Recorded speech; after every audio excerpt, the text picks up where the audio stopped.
نعمدہ ونصلی علی رسولہ الکریم اعوذ باللہ من الشیطان الرجیم بسم اللہ الرحمن الرحیم۔ تبلیغ و اشاعت کے سلسلے کی یہ ہماری چوتھی ویڈیو ہے۔ اس کا عنوان ہے قرب الہی، طریقے اور نشانیاں۔ اس بابرکت موضوع کا تعلق اللہ کی پاک اور بابرکت ذات سے ہے، تو ہمارا پاک ہونا یعنی باوضو ہونا بھی ضروری ہے۔ باوضو بندے کی حفاظت فرشتے کرتے ہیں اور بے وضو کے ساتھ شیطان ہوتا ہے۔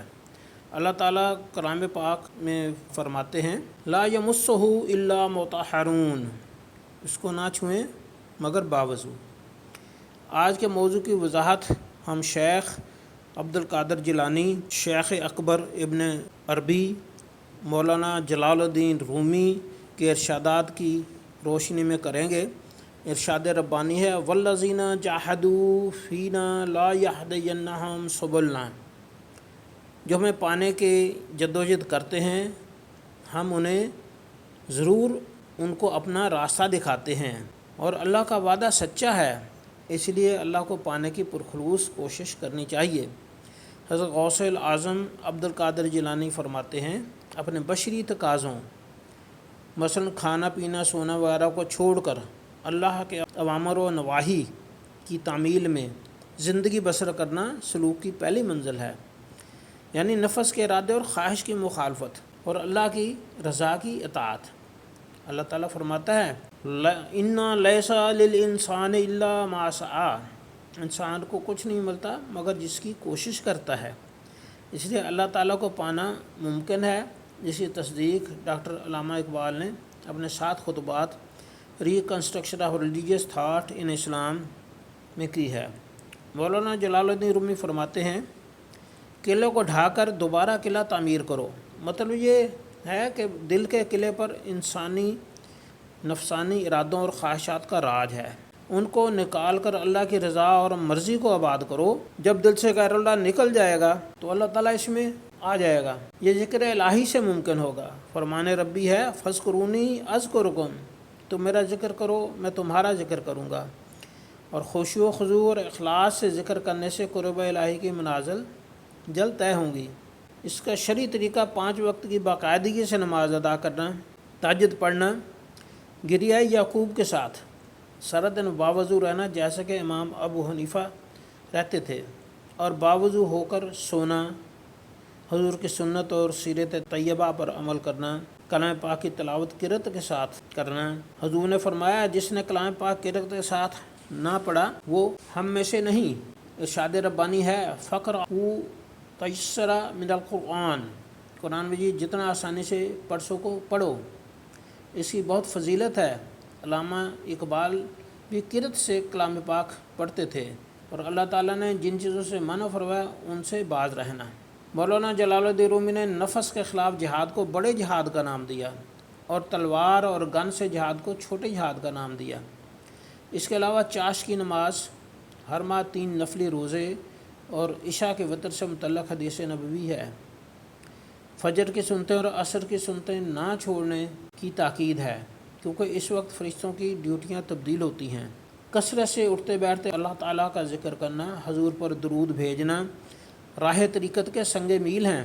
اللہ تعالیٰ کے اوامر یعنی نماز، روزہ، حج، زکوٰۃ اور حقوق العباد کی ادائیگی کرنا، اور نواہی یعنی محرمات یعنی کہ زنا، قتل، رزق حرام، چوری وغیرہ سے اجتناب کرنا۔ کم کھانا، کم بولنا اور کم سونا اس راہ کے اہم اصول ہیں، کیونکہ بولنے کا تعلق جسم سے ہے اور خاموشی کا روح سے۔ زیادہ نیند دل کو سخت کر دیتی ہے اور اللہ سے دور۔ کم کھانا سیرت طیبہ کے عین مطابق ہے۔ مولانا فرماتے ہیں انسان کو روٹی نے عرش سے فرش پر گرا دیا، اور بھوکا کتا ہی شکار کر سکتا ہے، اس لیے بھوک اور قرب الہی میں بہت اہم رشتہ و تعلق ہے۔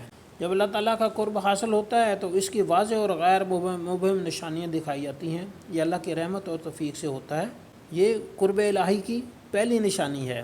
منار رومی فرماتے ہیں اللہ تعالیٰ کا تعلق واسطے سے روحوں کے ذریعے ہوتا ہے، اور روحوں کو بھی اس بارے میں علم نہیں ہوتا۔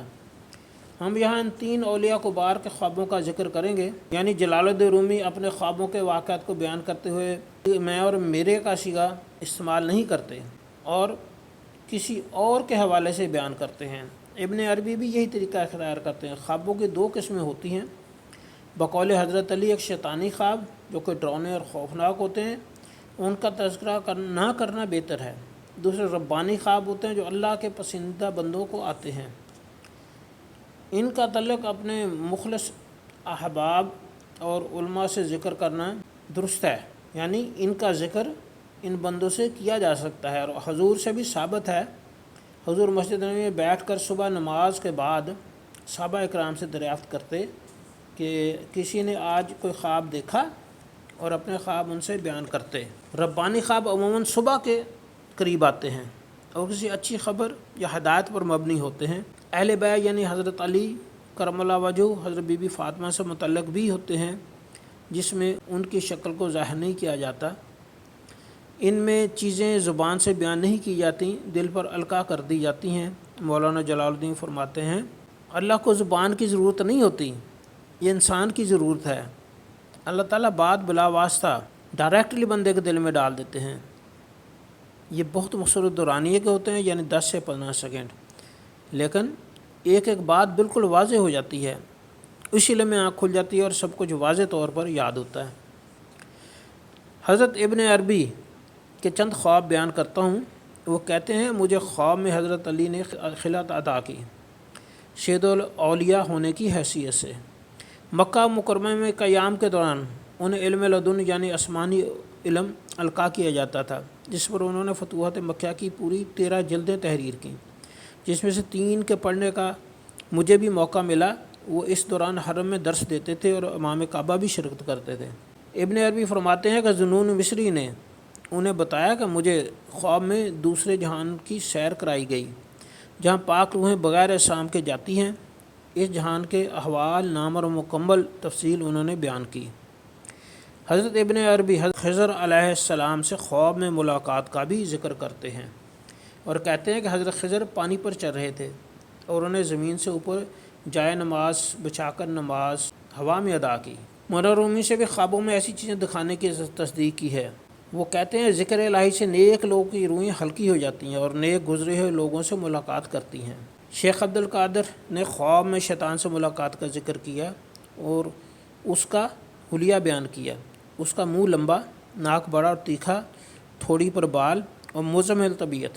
مقرب بندے کی دوسری نشانی دل نرم ہوتا ہے اور گریہ یعقوب حاصل ہوتا ہے۔ مقرب بندے کی تیسری نشانی قبولیت اور اجابت دعا کی ہے۔